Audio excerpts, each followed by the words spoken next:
Hello everybody, welcome back to the channel. My name's Kevin, I'm a geek, you're watching Kevin the Geek, and Happy New Year to you all. Happy Christmas.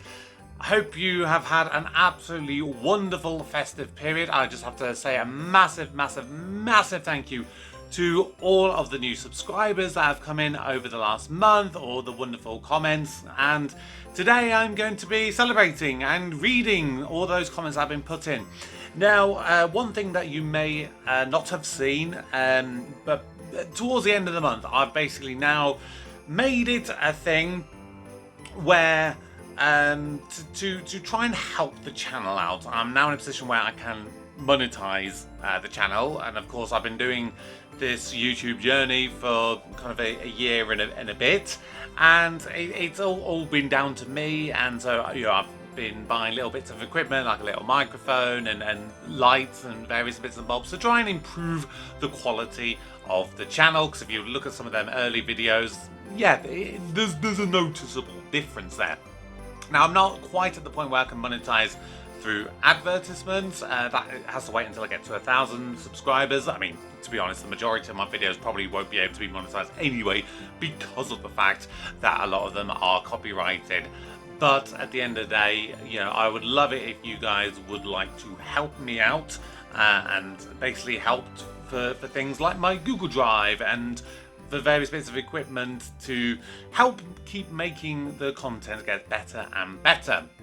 And the only way I can do that, because obviously I do this as part of my, you know, alongside my full-time job, it's a hobby at the end of the day.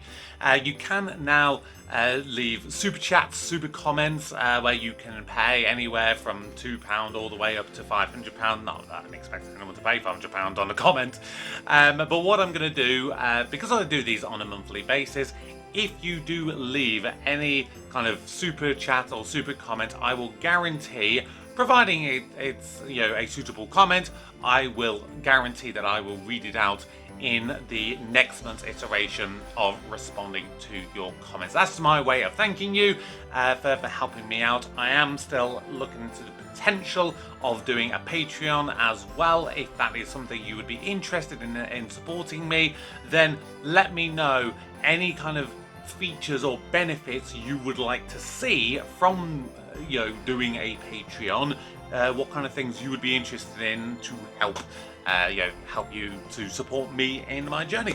But we're going to start reading the comments now. Remember, these are all comments that have been left on the videos that came out in December, so they're pretty much all my Christmas and New Year's related videos. So let's check it out.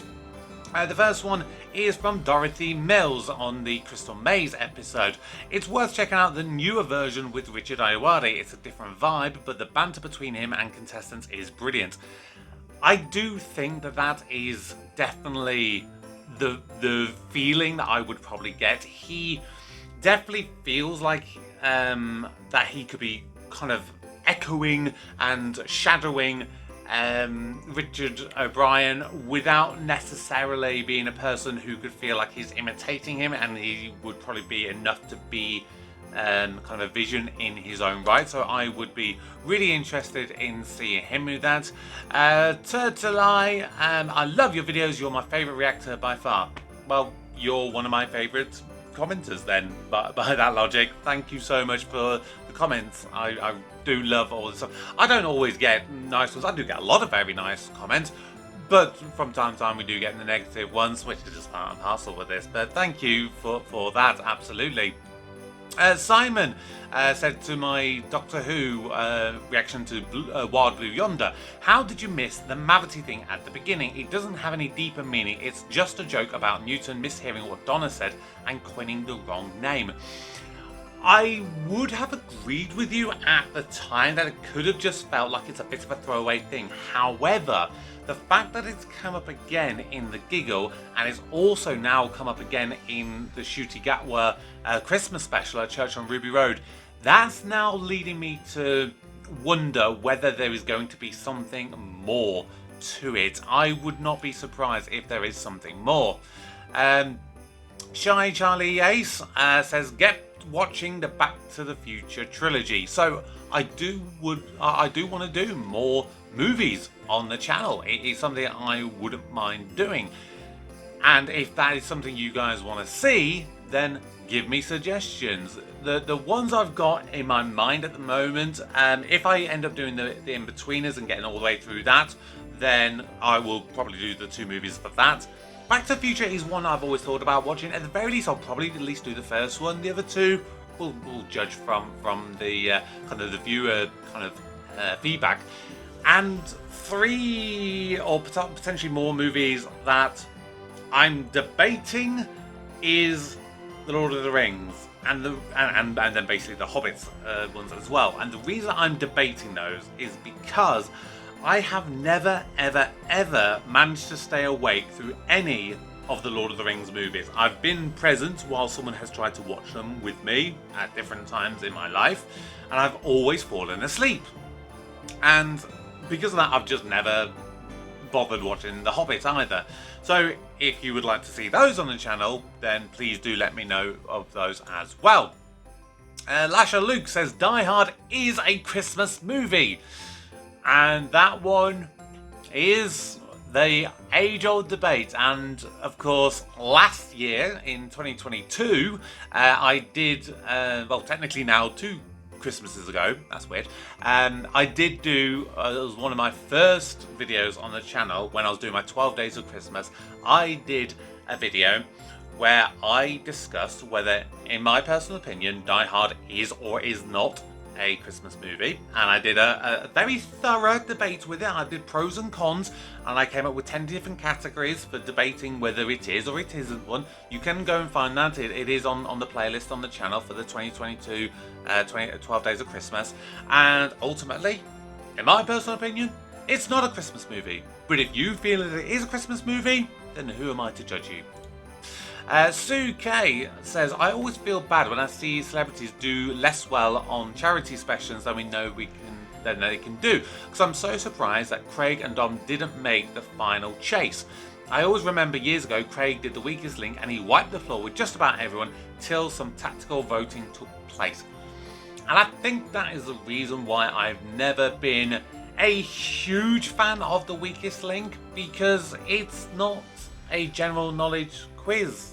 I mean, it is, but at the same time, you know, when you have tactical voting in place, it feels harsh. Like, you could be the person who's got every single question right. You could have banked the most amount of money, but you get down to maybe like the final 3, and then the other 2 contestants vote you out because they see you as a potential threat. I don't personally like that, but yeah, that's the style of the game, as it is really with that. Thanks for reading some of my comments, Kevin. What you said about pronouns and whatnot is really neat, by the way. It's always nice as a queer person to see casual support. I don't feel that I'm doing it to actively support anyone. I say what I say because I genuinely feel it is right. I know of at least one person who is transgender, and I'm going to be honest, you know, there will be times that I make a cock up and I will accidentally refer to them by their previous, you know, at birth gender identity and gender pronoun. Is that me doing something bad? Is that me offending someone? Hopefully they never would think that, but you know, these people that really jump down your throats and say you've deliberately mispronounced someone, blah blah blah blah. I think you know it's getting to that point where people are looking for an excuse to fight about anything. I will always try and respect anyone's personal views. I may make mistakes because I'm only human at the end of the day. You know, if you choose to identify in a certain way, why does that make any difference to me? It shouldn't make any difference to anyone other than the person who it genuinely is affecting. Brett says, thanks for reading out my comments. Wishing you and yours a very Merry Christmas and a Happy New Year. As requested, here's the link to the Slosh video I mentioned. Have fun spotting the cast in the video. I did see your comment in you know, obviously you left this quite early in the month of December, and I did mean to do to do a reaction to it, and I'm going to be completely honest, I forgot about it. So, Brett, I apologise for that. If I do seem to forget and it kind of drags on, don't forget to let me know and remind me. You know, because I do have a memory like a sieve. Dads in Oz. I would definitely recommend The Inbetweeners. Well, good thing for you, I am, fingers crossed, going to be doing a video later on this month for the first episode of The Inbetweeners. The movies are good, but the show is even better. I know you will love it. Have you ever seen a show called Hustle? It's a BBC show about a group of con artists. It's one of our favourite shows, and we would love to see you react to it if you haven't already seen it. I can confirm I have not seen it. I will definitely add it to the list. When I can get to it, at the end of the day, who knows?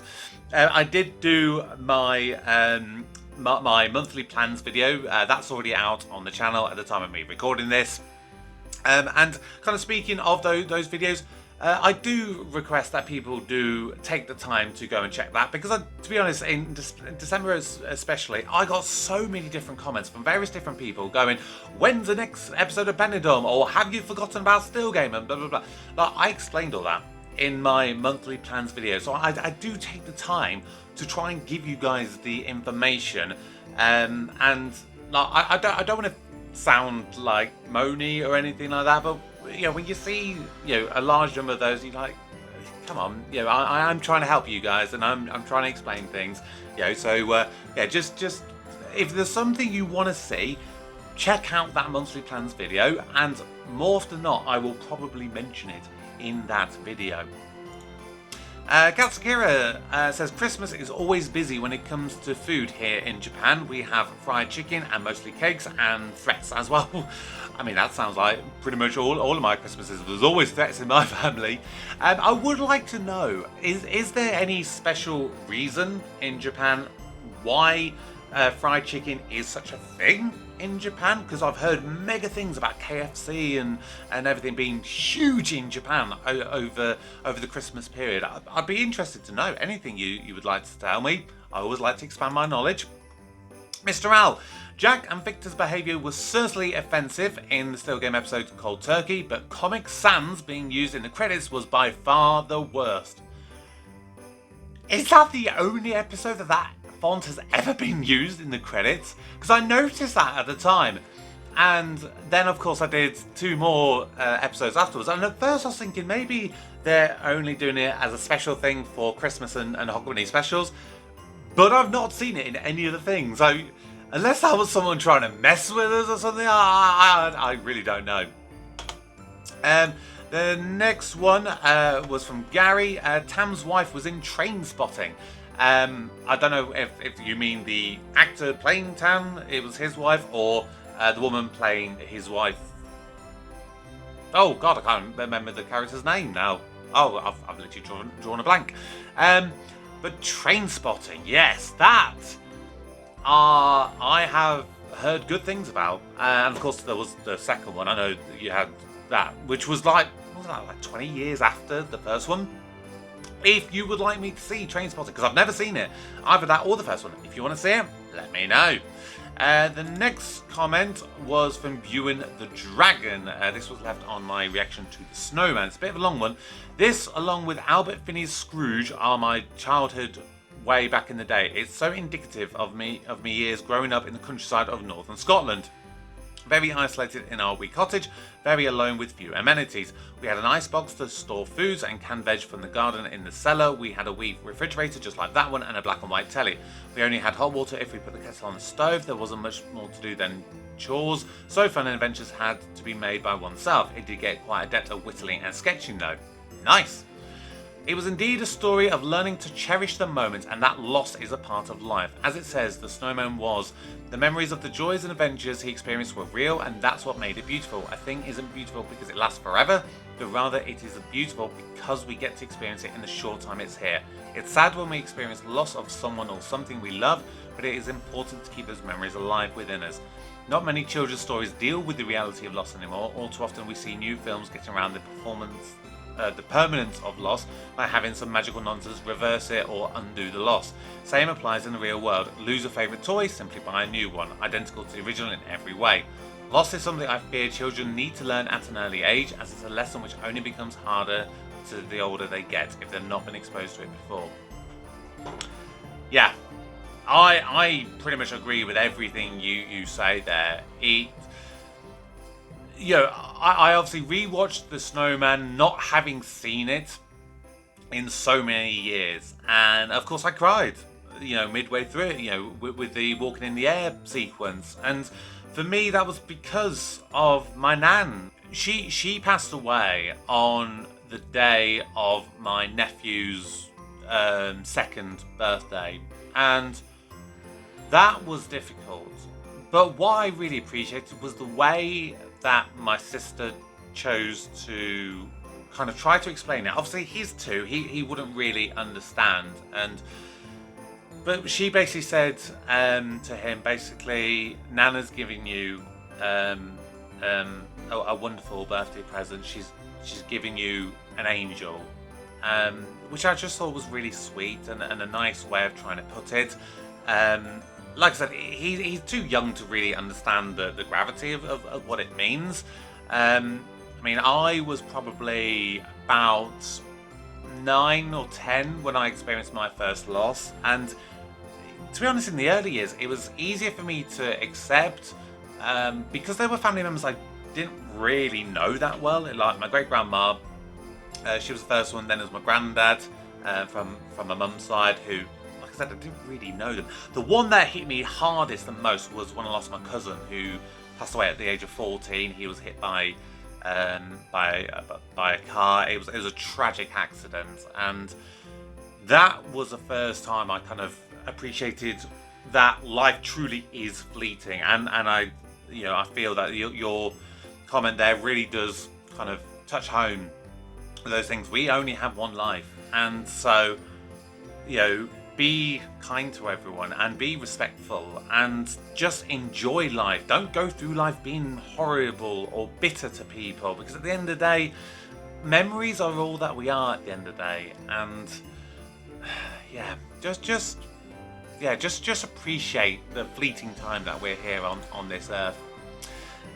Also from the Snowman, Fairy Doom says, the Snowman is such an incredible piece of art. The music hits me right in the soul even without the visuals, and always evokes intense nostalgia in me that makes me emotional every time. It's also such a traumatic ending, and it never gets easier to watch.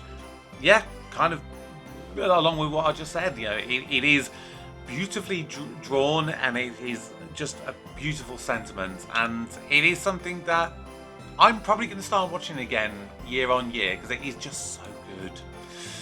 Pedro said, for the Snowman and the Snow Dog reaction, I was not expecting this to be as good as the original, but I enjoyed it immensely. Okay, it can be argued it's a bit over sentimental, but who cares?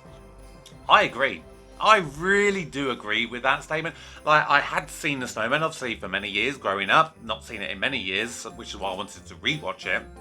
But the Snowman and the Snow Dog, it surprised me so much that visually, even the fact that it's made about 40 years later, 30, 40 years after the original, it still invoked the same sort of artistic style from the visuals, but also from an emotional point of view. And I really thought it was great, and I choked up at that ending, I'm not gonna lie.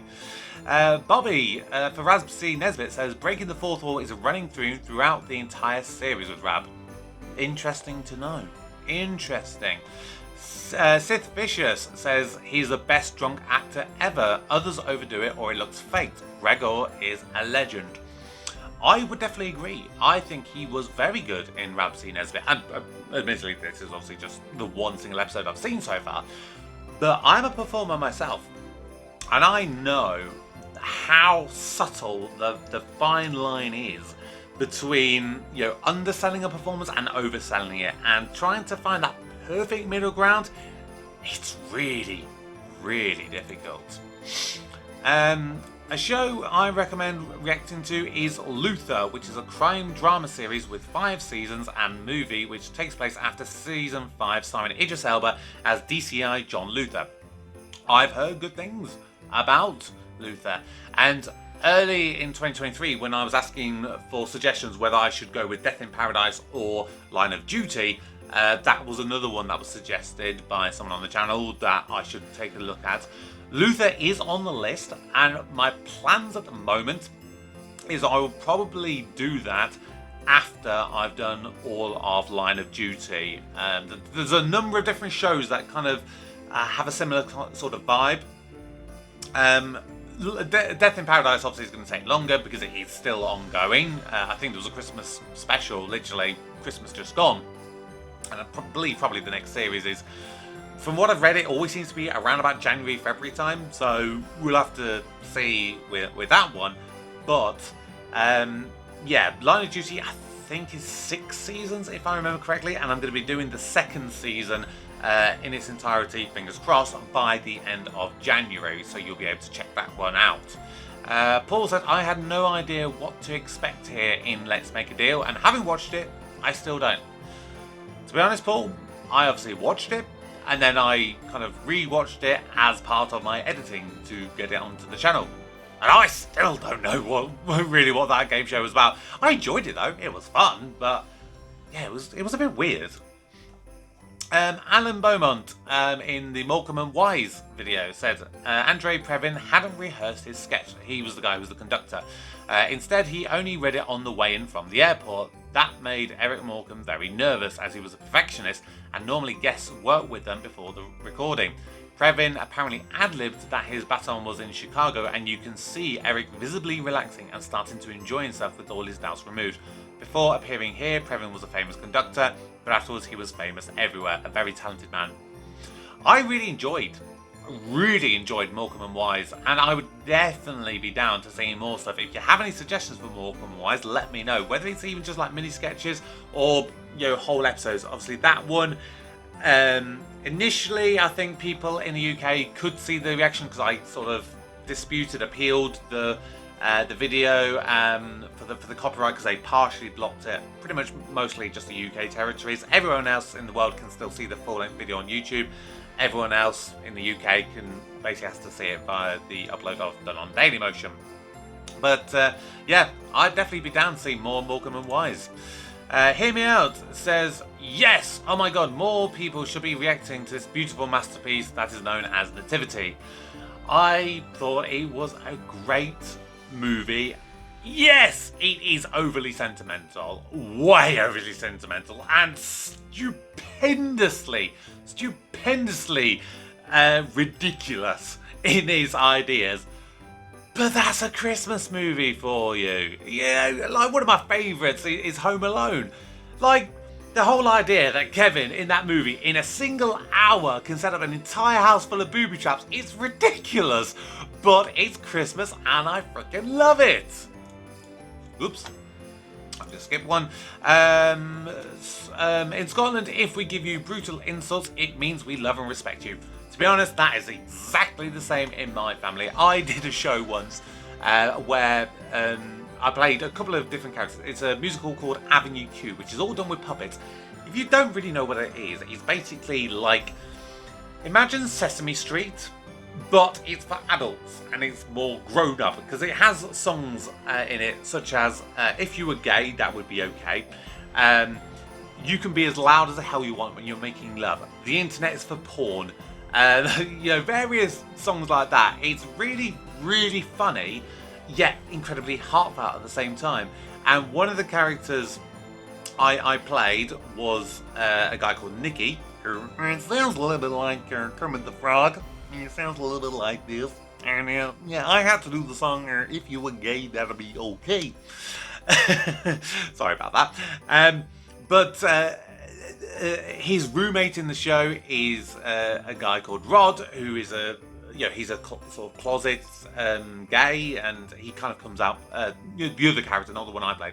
Rod comes out by the end of the episode, and basically he finds a boyfriend who basically looks exactly like the character I played.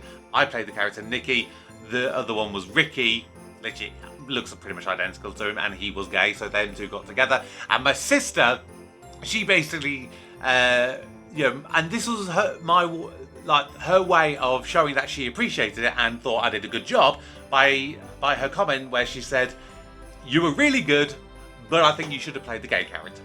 Like, I know that's an insult, but it came from a well-meaning heart and place, so I respect that, Sue in the Benidorm reaction said, "This is why I wasn't ready for you to react to this. I cried my eyes out when I first watched it. It is so sad." You could tell. you could tell how much that got me. And for a character who's only been in a show for 2 series, he had an incredible impact on the show. It's got to be said. And I've heard people say that after Mel dies, the show isn't the same. It's not going to be as good anymore. I mean, literally earlier on today, I've recorded my next reaction for Benidorm, and so far, so good, you know. I can understand that some people do like to cling on to certain characters. Like it's a bit like Doctor Who when David Tennant left. Like, oh, Doctor Who's not going to be the same anymore without David Tennant. You know what? These things happen, you know. Things move on. Things change and evolve. Just deal with it, you know. CM Mooney.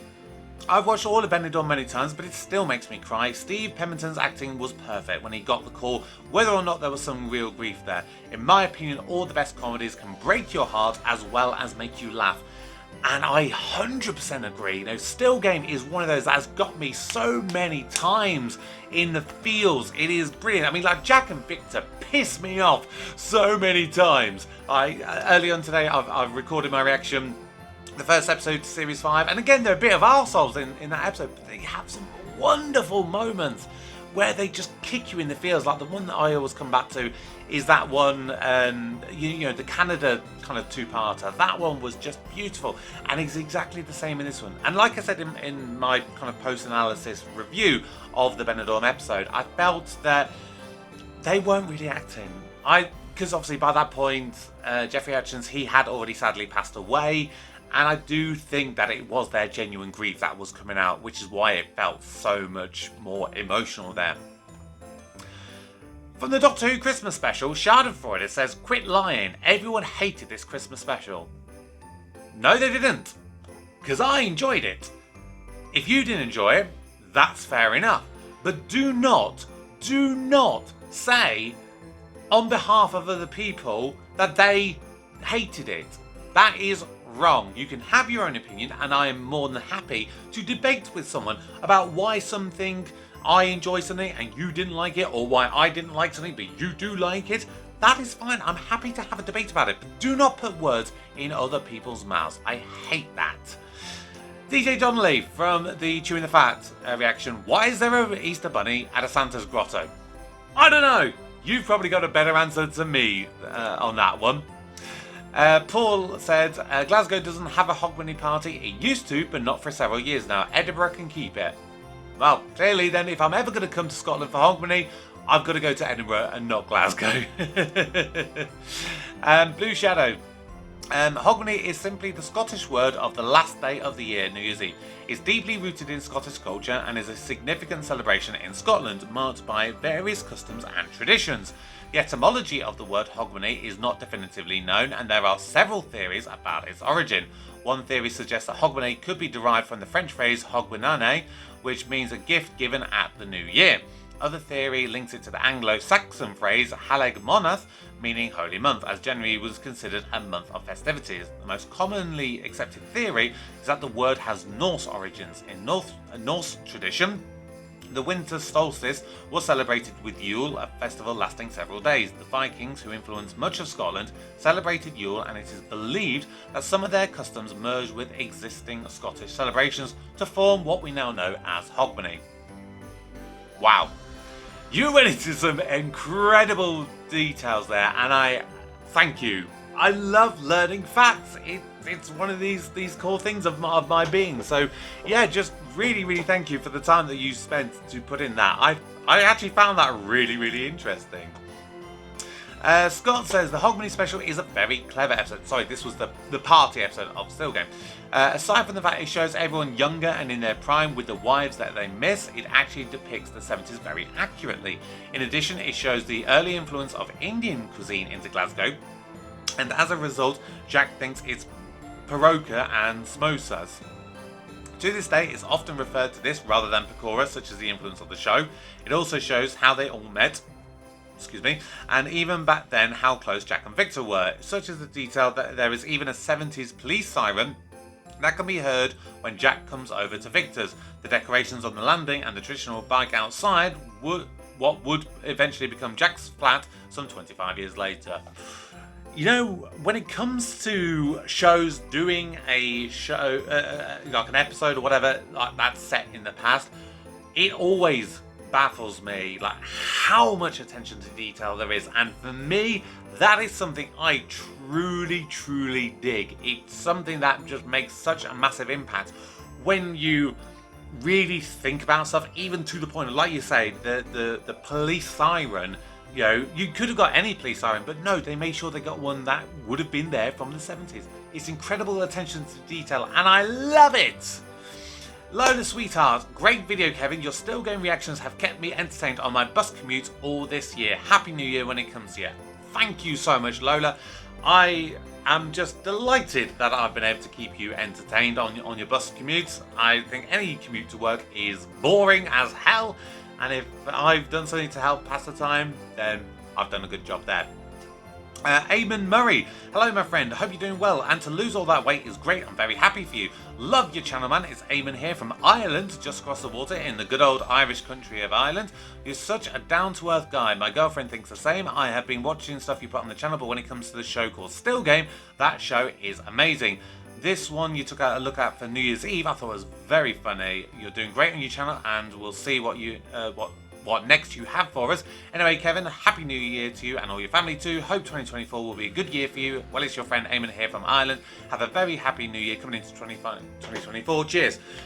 Cheers to you, Eamon, and cheers to your girlfriend. You know, I'm glad that you think I'm really down to earth, because that is literally who I am. I say things how they are, and I like to think that I am kind and respectful and everything. And I'm not out here to be an amazing success and have 10 million subscribers and all this kind of stuff. I'm here to talk about stuff that I'm passionate about. And like a friend of mine, he said recently, he was like, you know, your channel's kind of diverged more into reactionary stuff. Is that all that you're doing now? Or, I think you could do more. To be honest, I still feel that I'm doing what I had always set out the channel to be, because when I'd originally thought, you know, for the first few times, thinking, do I do a channel? For me, it's always about analysing and reviewing, and I appreciate that not everyone is necessarily going to stay to the end of my videos after I've done a reaction and watched the final stuff. But for me, you know, I do like to delve deep into stuff, and I do try to critically analyse stuff, and I will say things how they are. I'm not going to, you know, try and blab my way through anything. I say it how it is, and I think that's the right way to be. And for you, Eamon, you know, I'm just glad that you are finding stuff, you know, from maybe outside of your country. You know, you're obviously watching a Scottish comedy. For me, growing up, the only thing I ever really watched that was Irish would be Father Ted. And I freaking loved Father Ted. I thought it was absolutely amazing. Do you have any suggestions for other Irish stuff that you think it would be stuff that I would enjoy? If you do think there is anything, let me know, because I would love to expand my views and my horizon, and to see things from different cultures, because that's the person I am. I like to see new and different things. It just makes me able to appreciate the stuff that you guys say, and for me to experience new things. It's just the way it should be, personally speaking, you know. And the final comment I'm going to be reading now from Brett. Thank you ever so much, Kevin, for helping me get through a very iffy 2023 with your amazing videos. Happy New Year to you and yours from a very grateful Brummy. Now, a very happy New Year to each and every single one of you who has ever watched any of my videos, but I have more to thank you guys, because I've said it on the channel before, 2023 has been one of the worst years for me in my personal life. You know, I had a job of nearly 6 years that I basically felt I was forced out of, and it was a job that I thought was going to be my forever job. I basically had 5 weeks in the year when I was on sick leave from work-related stress. I went back, and then, you know, they were screwing me over still, so I handed in my notice, and they put me then on garden leave, so I had another 5 weeks off. So it's been some incredibly difficult times in this year, and doing stuff for you guys is what has made it so worthwhile. All these likes, all these comments, all these wonderful subscriptions. Like I said, I'm not making any money out of this. It is something that is a hobby. It's for me to exercise maybe some of those demons at times and all these thoughts that are rattling around in my head. So thank you. Thank you. I hope you've all had an absolutely wonderful Christmas. I hope you have an amazing 2024. I hope you stick with me and stick with all the stuff that's going on the channel. If you have suggestions, please let me know. Please remember, you can now donate to the channel through these super comments, and I will guarantee to read out your comments in the next iteration of that. Obviously, New Year's Eve, I did a live stream where I did some party games. If that is something you would like to see, maybe every so often, even if it's just like an hour or two, let me know and I'll consider doing that on the channel. And it means we can kind of interact with each other that little bit more. But thank you once again for staying with me, if you have made it this far, for another episode of responding to your comments. Thank you all so very much. For now, my name's Kevin. I am a geek, and you've been watching Kevin the Geek. Goodbye.